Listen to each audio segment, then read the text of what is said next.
Okay, so good afternoon, everyone. Today in my sharing, I will share how I teach Chinese handwriting with Cloudgate Dance Theaters of Taiwan's choreography. So before getting started, I want to introduce myself for a little bit really quick. My name is Sloane Wang, or in my Chinese name is Wang Qian. I'm currently an FOTA from Taipei, Taiwan, and I'm now teaching at Western Kentucky University I'm an instructor of a language-based culture course called Chinese calligraphy. And my background is a little bit different. I was a former international news editor and I did PR in different industries.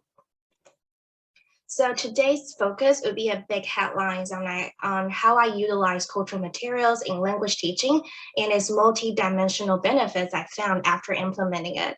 So today's sharing would be divided into three parts. First is why it is so challenging to learn Chinese characters. Second is I will go over the whole lesson plan. And third would be the feedback from my students and the benefits I found using it.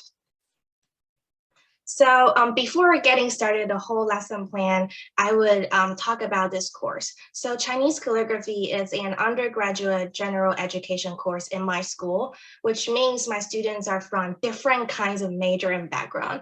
I have students majoring computer science to nursing to literature, but one thing in common is more than 90% of them have no prior Chinese learning experience, or because of where we're at, so they have really limited Chinese culture or Asian culture exposure.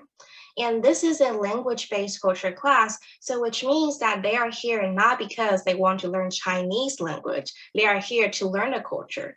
But because Chinese calligraphy is an art form built on the foundations of Chinese language, so they still need to learn the language, and that's where the challenge comes from. So how does Chinese works? So how do we write this animal in English? It's really simple. Turtle, turtle. You see it, you can read it, and it is spelled by the same 26 letters that you already know.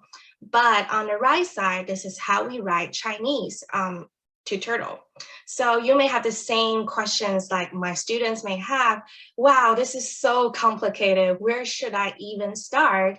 And why it's so challenging is because this character only indicates one meaning or one object, which means whenever you are learning a whole new vocabulary, you're learning a new character, which all probably look like this, and it needs to be written in a certain strokes orders. So more examples like this that you can see on the slide here, from the car to the flower to fish to dragon, every single characters now on the slide all look different. So this is why it is definitely not hard to imagine how challenging it would be to our students in the US, because vocabulary isn't written with the same 26 letters anymore. So just imagine a scenario that we ask our students to memorize 10 vocabularies today, and I not only need to remember the shape of the characters, the meaning of it, the pronunciation of it, they also need to remember how to write the character, because every character requires a specific directions and orders to write it. So for examples, on the right side, this is mountain in Chinese, and to write these characters require 3 steps, from the middle to the left and to the right. So imagine these new faces to this new culture and new language. They are so terrifying. So this course is truly language and culture intertwines together to support student success. So sometimes language comes in first, but sometimes language take the lead. But specifically to teach this class, I make culture takes the lead to teach Chinese characters and the importance of writing it in the correct way. So the lesson overview will look like this. I have one in-person class with 30 students, and until this point that they have this lesson, they have already know a really basic Chinese system, and they can write simple characters. And after this lesson, I have 3 objectives. So students can follow the correct order of the correct character, and students can write the 8 essential strokes of Chinese handwriting. And third is I want to use this opportunity to introduce a performing art culture from Taiwan. And to teach this class, I have different teaching materials. So I use PPT slides. I play the cultural materials from YouTube, and I use Menti.com to design an engagement activity. And then before coming into class, I send my students 2 news articles from the New York Times and the Guardian, that those are the dance critic review and a featuring article. So before they even coming in, they have that at least understanding of the culture already. So the cultural materials I choose is this choreography by Lin Huaiming. Fun fact, Lin Huaiming is actually a Fulbright alumni. So the reason why I choose this cultural material is I feel like when we are designing a lesson, we're like a curator of an exhibition. We want to present something fresh enough so they'll just like have a whole new experience, but cannot be too confusing for them. So I have a couple of reasons why I choose this cultural materials. First, this choreography is inspired by Chinese calligraphy. So the content itself is already closely connected to my course. Second is, I don't want to choose something that is so local or so traditional, but it's too confusing to my students that even push them farther away. But I know Cloudgate Dance Theater, they are internationally acclaimed. They toured around Europe and US, and they got great reviews. So I know this is universal enough that they can appreciate it. So without further ado, I will play the dance clip that I play in the classroom for 1 minute so you can have an understanding of what it looks like.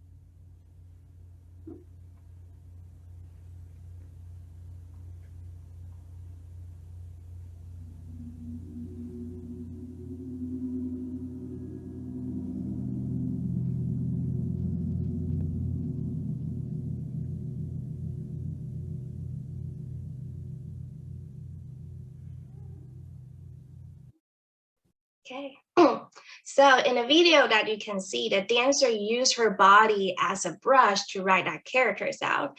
So after playing it, I want to grab back my students' attention. So I use this Menti.com engagement activity. So I asked them to use one word to describe what you just saw or what you're feeling. So this is your answers. I don't know if you have the same one like my students. So the class flows like this. So first is the culture. I play the performance video and I use a Menti for the interactions and reflections. And then it goes back to the language part. So I'm introducing the 8 principles of character yong. So character yong is the character that the dancer danced in the clip that we just saw. But why that character? It's because that character includes the 8 essential strokes in Chinese handwriting. So just imagine that these strokes are like little Lego blocks. So if you have 8 little Lego blocks, you can build different kinds of building. So if you know these 8 essential strokes, you can write different combinations, thousands of different characters. So that's why this is so important for them to teach, to learn this. And then it goes back to the culture part. I introduced Lin Huaiming, the choreographer, the dance group, and the related Taiwanese history. And then at the end, it goes back to language again. They practice how to write this character. So you can see that it's just culture and language intertwines together, one step, and one step. So for the culture part, I want to build the aesthetics for my students so they can appreciate an art form. And to put dance and calligraphy or dance and Chinese together is not my invention.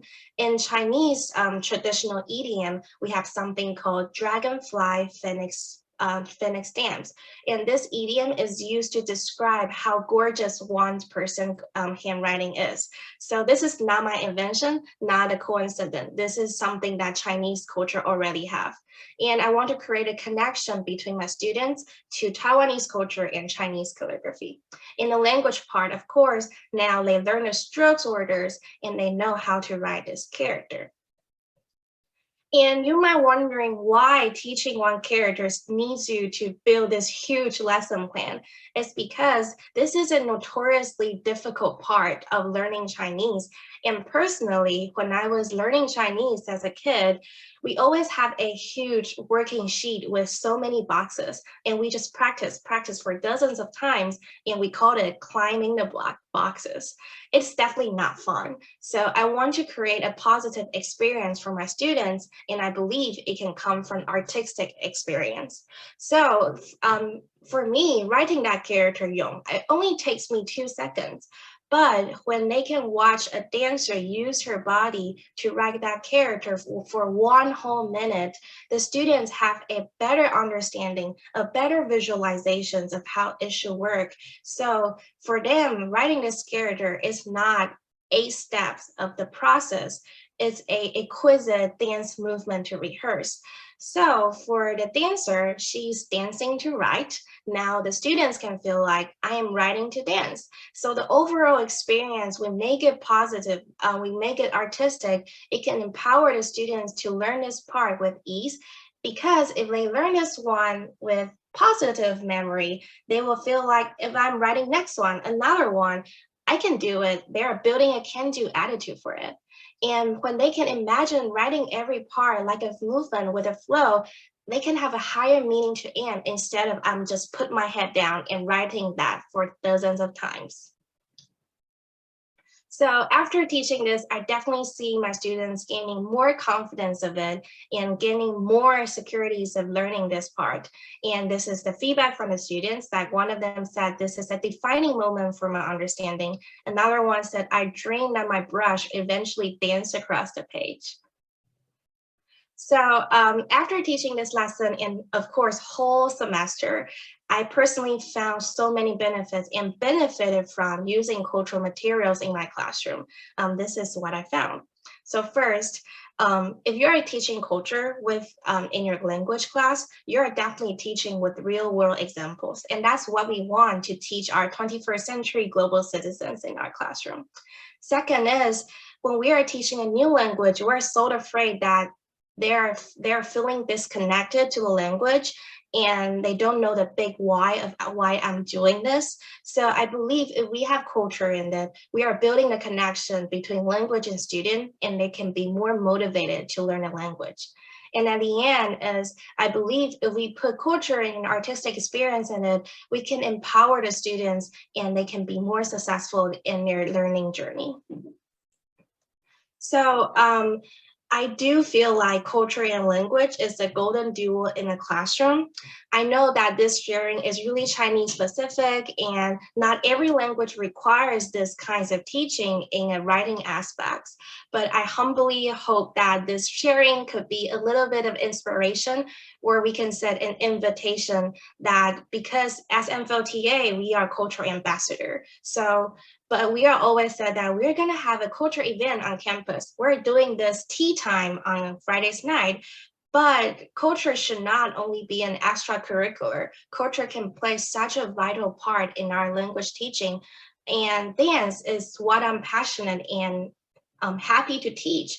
But if you are the huge fans of sports, or you're a big reader of literature, or you're just so obsessed with movies, put something that you're passionate about in your language teaching, and I definitely think that you will benefit from it just like me. Thank you so much.